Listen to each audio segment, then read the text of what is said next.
Alright guys, I want to welcome you back for another video, and today I need to take a break from the card making for just a bit. My brain is sort of in overdrive, so I'm going to take a moment. I had found a recipe to make homemade jelly plates, and I had this stuff to make a vegan one because I had made a set of jelly plates for my friend, I think it was last year, for her birthday, and she's vegan, so I found the vegan recipe. And if I can find the link, I will add it into the description. It's been a while since I've done this, so in any case, sorry, I'm still working on the coffee this morning. So what I did, I got a chance to sit down and make a bunch. And some of them didn't quite turn out, and then the super duper big one I made, I accidentally tore it. I took it out of I made it literally like in a cookie sheet, because it was about the perfect depth for a large one, and it accidentally tore on the one end, but I don't mind. I mean, it's still usable, I'll see. So this is the first time I'm going to sit down and play with the homemade jelly plates and see how they do. And yeah, so just feel free to craft along as always. Like I said, I'm still kind of getting my brain up and running, so I'm not going to talk too much now, and then I'll kind of come back at the end and give you my opinion. Did it work? It should. It should. Will it be like the standard ones? Don't know. I do have some, but I thought if there's a way to learn how to make these on my own, and what I liked about the vegan recipe, you're using agar. Agar, it cures or cools and solidifies in like 10 minutes. Like literally, for some of them, it was already solidifying as I was trying to pour it into the mold. So you got to work quick. So just a little note about that. I went with the vegan because it's time effective in how quickly that it's set. So now I want to just come in and play around with how does it work. And since I had made such a large batch, you see I made a variety of different sizes, and I also had these geode molds from the clearance at Joann's I got, I don't know, 2 years ago, I think now. And I wanted to try to make a jelly plate that kind of looked like a geode shape. So I got the square one here, and there's a round one under here. I'm not going to try out all of them, but I'll do like the round one, the rectangle one, and then the large one, and maybe one of the smaller ones. So about 4 of them, I'll give it a go, because they should all function the same since it's all the same recipe. But I'm really going to have fun with the geode, the round one and the large one, and see how it goes. So anyway, I'm going to tip the rest of this into music. Let's just have some fun. Like I said, feel free to craft along. As always, it is so much fun hanging out with you guys, and I will meet you for a quote-unquote review at the end.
Okay, I am done. I did a quick little tidy on my desk to make room, and I think overall the plates worked really well. The biggest issue I ran into was actually the big one. I don't think I had the recipe correct in the measurements. So it did the job. I was able to get some pulls, but it was a lot more sweaty than the smaller ones, and it ended up breaking when I tried to put it away. So I probably should have just left it on. I used a flat cookie sheet to hold on to it to keep it, flat, and I should have just left it on there and worked from that. But lesson learned, that's okay. Even with having to throw that one out because it just kept breaking into chunks. With all of the ones that I made and the one that I had to toss, that big one, it's still the cost of all of the plates that I got out of those 2 batches of the agar recipe was still cheaper than what it would have been to buy that many jelly plates from the store. So it's a loss, but it's not so much of a financial loss, if that makes sense. So I was kind of sad though, because I really was happy to have a ginormous jelly plate. So I think when I go back to try to make another big one like that, I'm going to try out the regular gelatin. Maybe it was also the sheer size of it doesn't work as well using the agar because of that substance. Agar tends to sweat. And the big one, like I said, seemed to sweat a lot more than the little ones, but they all did perform really good. The only issues that I ran into, especially on the big one, I think because it couldn't completely dry, I got a good base impression from the magazine transfer onto the plate with the black paint. That worked fine, but I think because it couldn't completely dry, I couldn't capture that image when I went back in with the background layer to pull it off the plate. I couldn't get the magazine image off of it. So that was a fail. But everything else I like. I don't mind the indentations. I don't mind the imperfections. If it's something that would be an issue for you, then maybe making a handmade jelly plate might not be the thing to go, even if you're using the standard gelatin recipe. Like I said, I had gotten the vegan recipe to make a vegan plate for my friend, and I just wanted to go ahead and use it up and get a variety of the little jelly plates. So overall, I would do that again, but I think I would keep the smaller plates with the vegan recipe and use the gelatin mix for a larger one, because I really do want to have a big one. But the thought of just going out and spending, 30, 40, $40 on a large one, I just can't do it. This year is all about using it up, stash busting, and just being very, very strategic in what I'm purchasing. So I'm gonna just wait until I can make another big one. So if I need to, I have a thinner one that I got. They had it on clearance, I think, at Joann's. It's a jelly plate that I could use. That's maybe roughly 8 by 10 or 8.5 by 11 or something like that.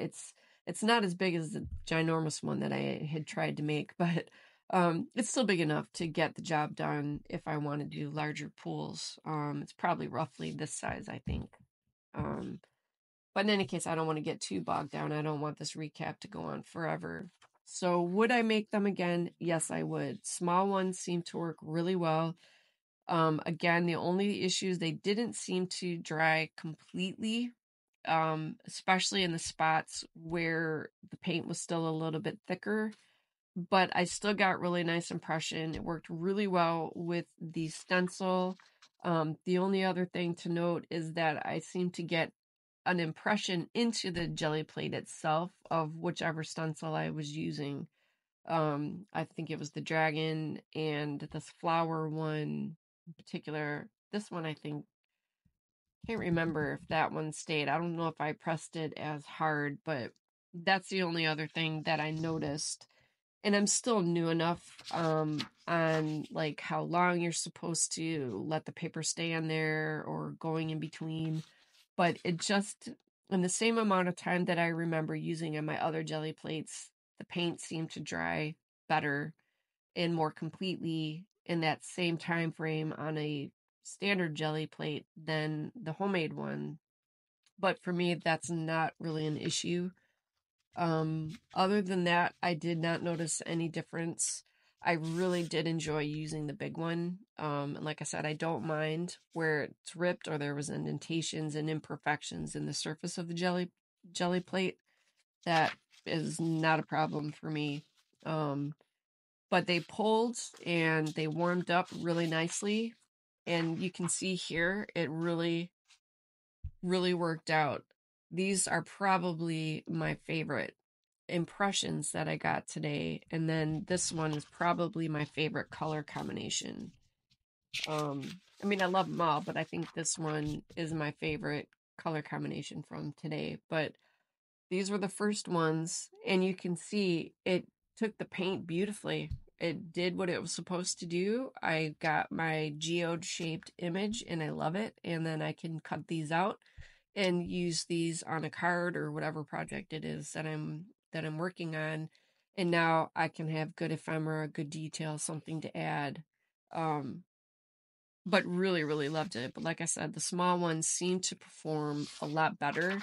But that also could be because I might have had the mixture properly for the small ones when I was mixing it up. And then I think I might have just didn't have enough of something for the big one. But it was still worth the go. Like I said, I still enjoyed it. I wish I had had more time. I probably would have played around a little more. But for a good test run, I think it definitely did the job. I'm really happy to know that technically I don't ever have to buy another jelly plate of any size forever. And I really, for me, I get a lot more personal satisfaction. So, I don't knock anybody. I have a drawer with a few store-bought ones from early on, and that's okay. I mean, you do what you do, but I really, it just adds that much more satisfaction to me knowing that I just used plates that I made. So anyway, so this was fun. It was a fun experimentation. I'll definitely be back for some more jelly printing projects. I tried it out on the card, using on the card base. But I'll have to come in and finish that off. But I like it. I thought that came out pretty good. I wasn't paying attention to the orientation. I thought I was doing it this way, to do a top fold, but actually I realized when I pulled it off, I went, oh, well, that's okay. I mean, it still works. I'm sorry. I'm just nitpicking. Because I do like doing jelly stamping, as I call it. I can't think of what else to do or else to call it, where I turn the stamp into like the jelly plate, and then I've got my little baby brayer that I use to roll out the paint, and then I pull the image right onto the card. That was, oh man, love it. So jelly stamping, something I want to get into for more cards that I need to make for the upcoming craft season. But anyway, like I said, overall, I consider this a success. Had a lot of fun. I wanted to keep going, but I really do have to stop. So thank you guys so much for hanging out with me. Hopefully you were able to craft along, and I will definitely be back for some more jelly printing in another video.